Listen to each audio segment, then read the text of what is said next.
This is one of my favorite clocks that we own. It is such a quirky little fun conversation piece. It's got some neat history, and it can be really infuriating to get it to actually work right. So if you own one of these, you know that. So we're going to talk through some of the history, how to operate, and then last of all, how to actually get it to work.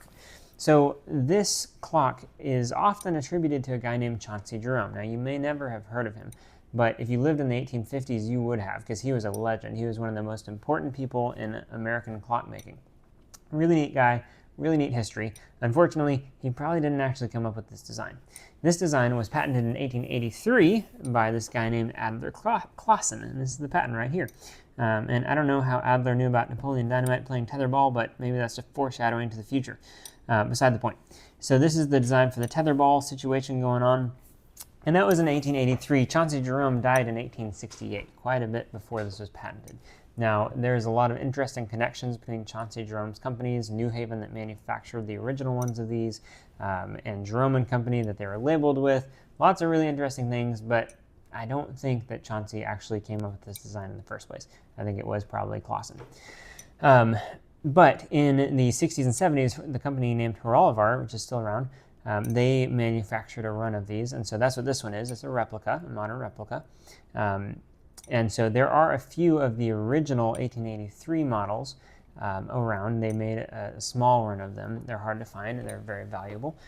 These replicas are also fairly valuable because there just aren't very many of them. So if you find one, great thing to buy and add to your clock collection. Now it says Jerome and Company, and it says the 1883 information. That has led a lot of people to think that it was Chauncey Jerome who designed or produced it, but again, I don't think that was the case. Jerome and Company was a company associated with his family, but that would not have been him directly. So that's a little snippet of the history. If you want more, you got to look into the life of Chauncey Jerome. We'll probably make a video about that one day, but not today. Let's talk about operation. So this is a spring-powered novelty 24-hour clock. So you wind it every day with this little T-handle in the back and wind it up till it comes to a full stop. And then you got your time set knob right here. Pretty basic. It has what's called a tether ball escapement. So what's going on is this main spring inside is wound up and it wants that energy to come out, so it's trying to turn all the gears. Well, it's trying to turn this shaft at the end of that gear train, and if this ball weren't in the way, then this shaft could turn quite quickly. Watch this. You can just spin around and around and around. So the only thing stopping this shaft from spinning freely is this ball that catches on that post and it spins. And so the faster that ball is moving, the more times it twists up around the shaft, and that slows it down a little more. If it's running a little slower, then that ball won't go quite as far, and so it'll spend less time at these stopping points. So really, really interesting concept, great design. Unfortunately, they're usually not very good at telling time, and that's okay, because they're still fun. So if you do try to adjust the speed, that is done with the string. So you got to grab the string and pull it to make it shorter, pull it that way to make it shorter, or pull it out to make it longer and slower. So the longer the string is, the slower the clock runs, just like a regular pendulum. The shorter the string is, the faster the clock will run. Now, let me give you a pro tip here. This string is tiny, and it's hard to see, and it's hard to feel, and when you move it, you have no idea how far you moved it, and then you realize you moved it way too far. So one way that I've found that makes it a lot easier is just tie a tiny little knot.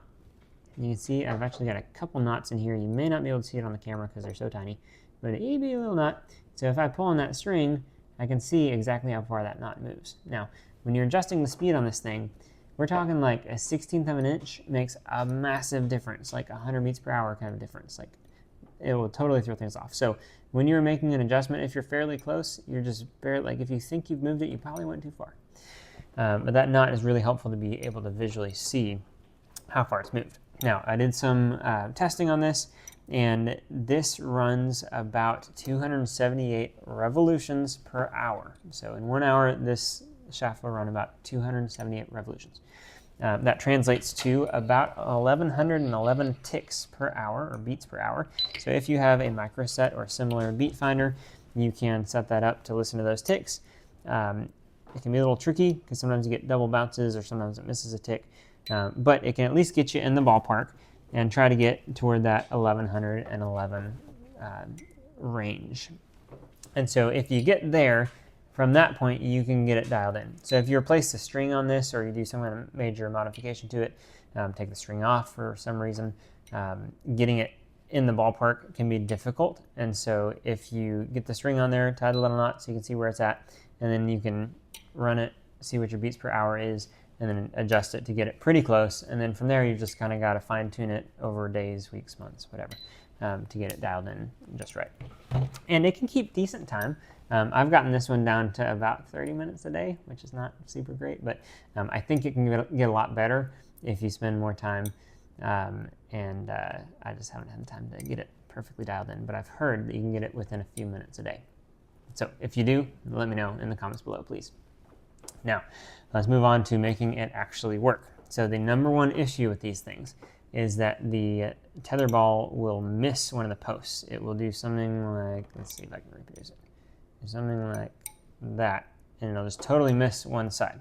When it does that, it will end up going too fast to the other side, and it will throw that ball somewhere that it shouldn't be. And so if you come and you find your clock and the ball's all tangled up and stuff, that probably means that it missed one of the posts and then went too fast on the next post. So it's actually the other post that's causing your issues. So it cannot skip. If it skips, one, it will likely get tangled, and two, it will just go way too fast. It's hard to see in the video, but this minute hand actually ticks a pretty noticeable amount every time this pendulum goes around. And so anytime this skips one of those posts, it's going to move a couple minutes even, faster than it should. So what do we do to avoid that skipping situation? Well, there's two things to look for. One is index and the other is interference. So when I say index, what I mean is, let's see if we can get a top view here. It'll catch on this top post, and then it'll catch on the bottom post. Both times it winds around the bottom post. But watch when it goes to the next post here. So it's going to catch on the top post, and when it goes to the bottom post, it's going to index forward just a little bit. You see that? Watch it again. It's going to move forward just a little bit. You got to have that. If you don't have that, you're likely to have the string catch on the same post again and again, and it can go super slow because it won't get past that post. So that's the indexing we want to see. To control that indexing, it's just a matter of twisting this top contraption. See that? So if we move this back like this, then it's going to index a lot each time. So that's exaggerated. That's more than we need, but that's the idea. So you want it to index a little bit. Not too much, but it does need to index every time. Second thing is interference. So when I say interference, I mean that string needs to hit something. The original idea that Clausen came up with works as long as that ball is slung out far enough. However, in reality, this clock in particular is a little bit more sluggish, and I think that's probably common in a lot of others, meaning that it can't sling that ball quite fast enough when it does that half revolution. If it slung the ball far enough, it would sling it all the way around this post. But if it doesn't, then what happens is it just goes right past the post. Now, originally from the factory, these upper rods were straight down. And so when they're straight down, that string is very likely to just go right past it because it's not slinging the ball out far enough. So the first thing to help with the interference is to take these little arms and bend them in just a little bit. You want to make sure that it doesn't hit this arm here, but that this arm is real close and such that the string will actually hit and interfere with this rod. So if I just let it go, it'll sit there because it's actually hitting that string. Next thing to help with that is to actually bend these back just a hair. And that way, when the string gets there, it's going to, oops, I got in the way. It's going to hit that and then it's going to ride up just a little bit. Now, if it doesn't have that bend, I can probably show you what will happen. Instead of riding up, it will do this, and sometimes it'll just slip right off of it. Let's see if it'll do it here. Yeah, now it's working great. That is a risk that you run if it's not angled like that. So that angle can help to avoid that slipping situation. As far as these rods on the bottom go, they're a lot more forgiving.